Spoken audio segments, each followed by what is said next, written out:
Balik-balik nakalimot siya nga dunay siya sinugdanan diin magsugod ang tao sa Diyos.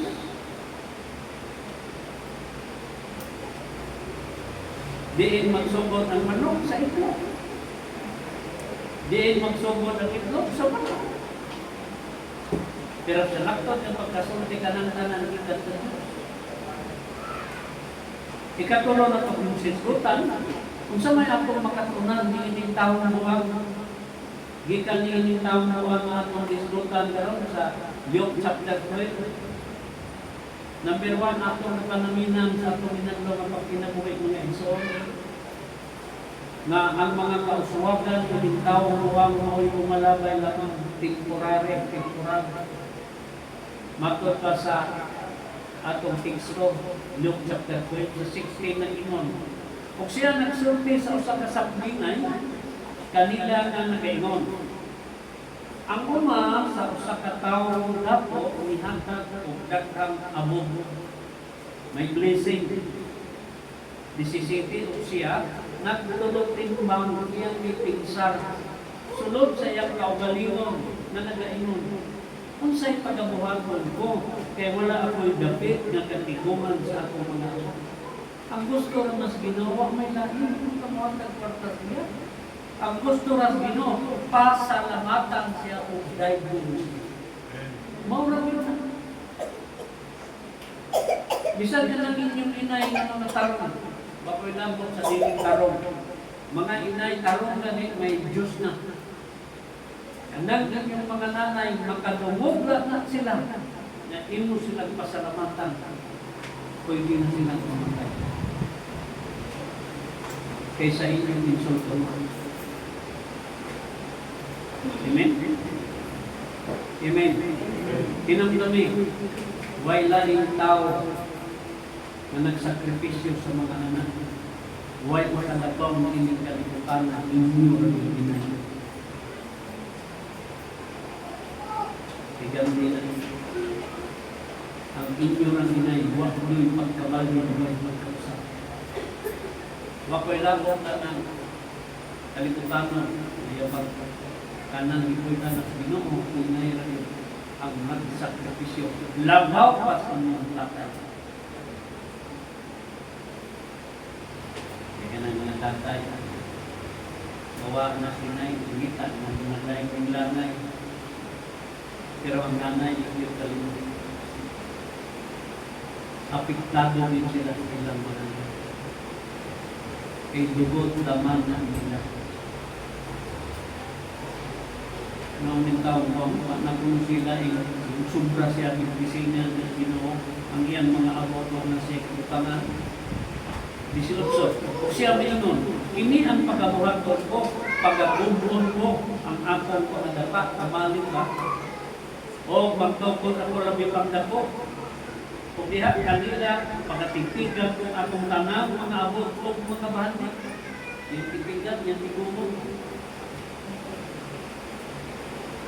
Mga igsoon, kining tanang kausuwagan, kining kawanan. Mauilon lamang kalibutanon. Lon lamang temporal. Kami ang umahanoy na mga umaayo. Tungod kay blessingan sa Ginoo mo, punta. Tagaan kang kaayos gawas, tagaan kang kaabilidad, nadali at kang makakwarta, tagaan kang iyas ng anak. Iya na, hindi na atok. Amen? Ikaw ay naging mo sinumuntok. O ang garbo mo ang kasulabi. Niining tawhana, tungod sa kadakuay niyang abot o naani. Meaning, tungod sa kadaghan na niyang bahanti. Tungod sa kadako na niyang kaalam.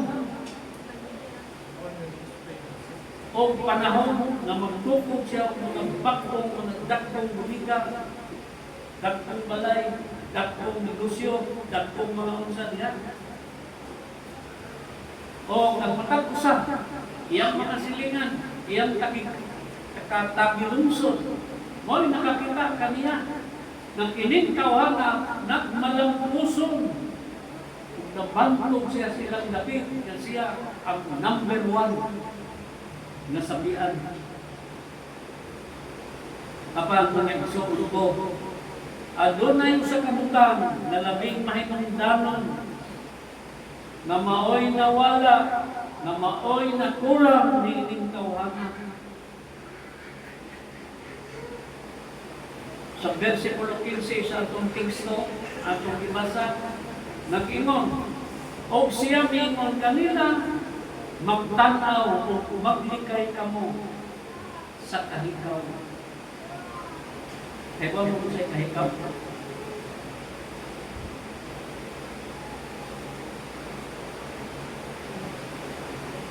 Kahapon, kaulit, kaya ang kinabuhi sa usa ka tawo wala matigom. Ingon ang Ginoo sa pagkadagaya sa mga butang nga iyang nabatunan. Inong dumi na ang imong kinabuhi wa matigom diha sa tanang butang na imong natigom. Wala. Bisan pag imo ning tibok isla biliran, di makapugong sa imong kinabuhi kay naay usang nagpupot sa imong kinabuhi. Amen. Amen.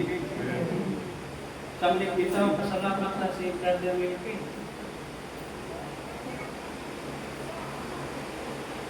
Nawag mo pa ang iyang dughan para ihabwa ang iyang kasing-kasing.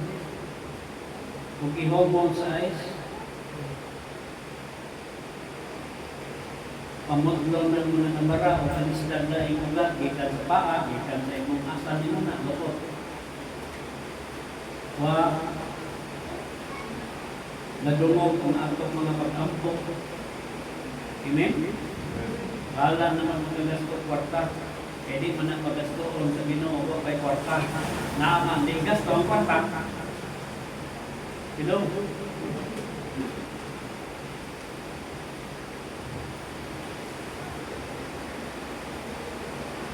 Wa siya sa Ginoo kay ano man usan na siya kaparte sa lawas ni Kristo. Lingon mo makasasala man kay kamo. Kita mo kasasala. Amen? Kung sa may kinaiya sa sala, ragahan pala mo, pagutangan mo sa kusas ato.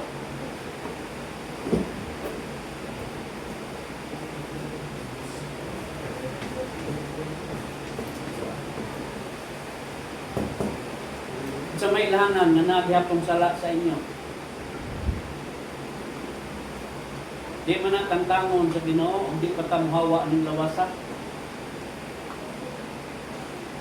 Usa sa inyo, alsas ka mo, hindi ba tinuot?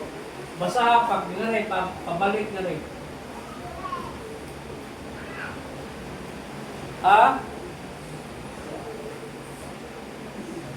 Alas.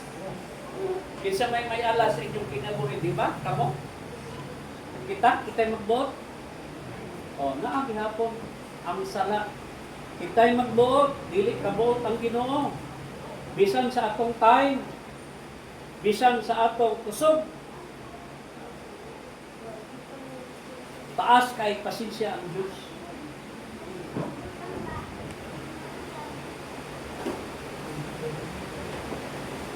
Amen. Galing lang ng taong buwang, wag yung siya gamay. Kita may salata, kita may alas ta, pero may Kristo pa. Hindi ba? Wag ini naman. No? Wag siya kita. Giampo niya tanan na iyang paningkamot, iyang tanan sakripisyo, iyang tanan nakalimot siya na ang iyang utok dili iya, ang iyang kasing-kasing dili iya, ang iyang atay dili iya, ang iyang kidney dili iya. Hello? Ang iyang lawas dili iya. Iya pa? Itay magbuot, ikaw mo, ay. Kinatang sa kanimo.